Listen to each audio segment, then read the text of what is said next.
ರಾಜ್ಯದ ಸರ್ಕಾರಿ ಕಾಲೇಜುಗಳಲ್ಲಿ ಬೋಧನೆ ಮಾಡ್ತಾ ಇರುವಂತಹ ಅತಿಥಿ ಉಪನ್ಯಾಸಕರ ಗೋಳು ಕೇಳೋರೇ ಇಲ್ಲದಂತಾಗಿದೆ. ಶೈಕ್ಷಣಿಕ ವರ್ಷ ಶುರುವಾಗಿ 4 ತಿಂಗಳು ಕಳೆದರೂ ಸಂಬಳ ಕೈ ಸೇರಿಲ್ಲ. ಹೀಗಾಗಿ ಅತಿಥಿ ಉಪನ್ಯಾಸಕರ ಸಂಘ ಅಸಮಾಧಾನ ಹೊರಹಾಕಿದೆ. ಅತಿಥಿ ಶಿಕ್ಷಕರಿಗೆ ಸಿಕ್ಕಿಲ್ಲ 4 ತಿಂಗಳ ಸಂಬಳ. ಅತಿಥಿ ಉಪನ್ಯಾಸಕರ ಸಂಘ ಅಸಮಾಧಾನ. ರಾಜ್ಯದಲ್ಲಿ ಅತಿಥಿ ಉಪನ್ಯಾಸಕರ ಗೋಳು ಕೇಳೋರೇ ಇಲ್ಲದಂತಾಗಿದೆ. ಸ್ಯಾಲರಿ ಯಾವಾಗ ಬರುತ್ತೆ ಅನ್ನೋ ಚಿಂತೆಯಲ್ಲೇ ಕಾಲ ಕಳೆಯುವಂತಾಗಿದೆ. ಕಳೆದ ವರ್ಷ ರಾಜ್ಯದಲ್ಲಿರೋ ಆದರ್ಶ ವಿದ್ಯಾಲಯಗಳನ್ನು ವಾಣಿಜ್ಯ ಮತ್ತು ವಿಜ್ಞಾನ ವಿಷಯಗಳ ಪದವಿ ಪೂರ್ವ ಕಾಲೇಜುಗಳನ್ನಾಗಿ ಉನ್ನತೀಕರಿಸುವುದಾಗಿ ಸಿಎಂ ಘೋಷಣೆ ಮಾಡಿದ್ರು.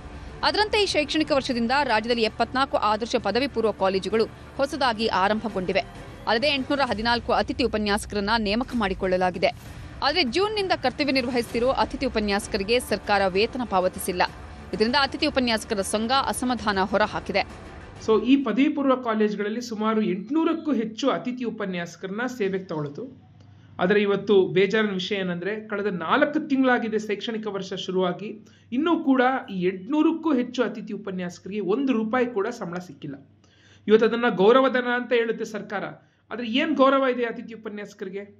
ಒಂದು ಕಡೆ ಆದರ್ಶ ಕಾಲೇಜ್ಗಳು, ನಾವು ಆದರ್ಶವಾಗಿರುವಂಥ ಈ ಕಾಲೇಜ್ಗಳಲ್ಲಿ ಮಕ್ಕಳಿಗೆ ಉತ್ತಮ ಗುಣಮಟ್ಟದ ಶಿಕ್ಷಣ ನೀಡಬೇಕು ಅಂದ್ಬಿಟ್ಟು ಸರ್ಕಾರ ಸ್ಥಾಪನೆ ಮಾಡಿದೆ. ಆದರೆ ಅಲ್ಲಿ ಕೆಲಸ ಮಾಡ್ತಿರೋ ಅತಿಥಿ ಉಪನ್ಯಾಸಕರಿಗೆ ₹1 ಸಂಬಳ ಇಲ್ಲ ಅಂದರೆ ಇದು ನಾಚಿಕೆಗೇಡಿನ ಸಂಗತಿ ಸ್ನೇಹಿತರೆ. ಪ್ರತಿ ತಿಂಗಳು ಸರಿಯಾಗಿ ವೇತನ ಸಿಗ್ತಿಲ್ಲ.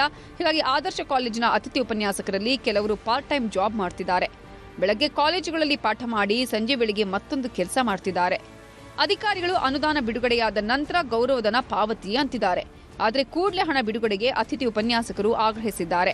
ಕಾರ್ಯವನ್ನು ನಿರ್ವಹಿಸುತ್ತಿರುವಂತಹ 830ಕ್ಕೂ ಅತಿಥಿ ಉಪನ್ಯಾಸಕರು ತುಂಬ ಸಂಕಷ್ಟದ ಪರಿಸ್ಥಿತಿಯನ್ನು ಎದುರಿಸ್ತಾ ಇದ್ದಾರೆ.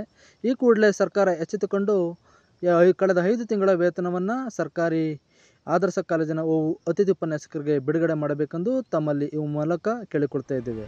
ಒಟ್ಟಾರೆ ಸರ್ಕಾರಿ ಆದರ್ಶ ಕಾಲೇಜುಗಳ 800ಕ್ಕೂ ಹೆಚ್ಚು ಅತಿಥಿ ಉಪನ್ಯಾಸಕರು ಪರದಾಡುತ್ತಿದ್ದು ವೇತನಕ್ಕಾಗಿ ಕಾಯುವಂತಾಗಿದೆ.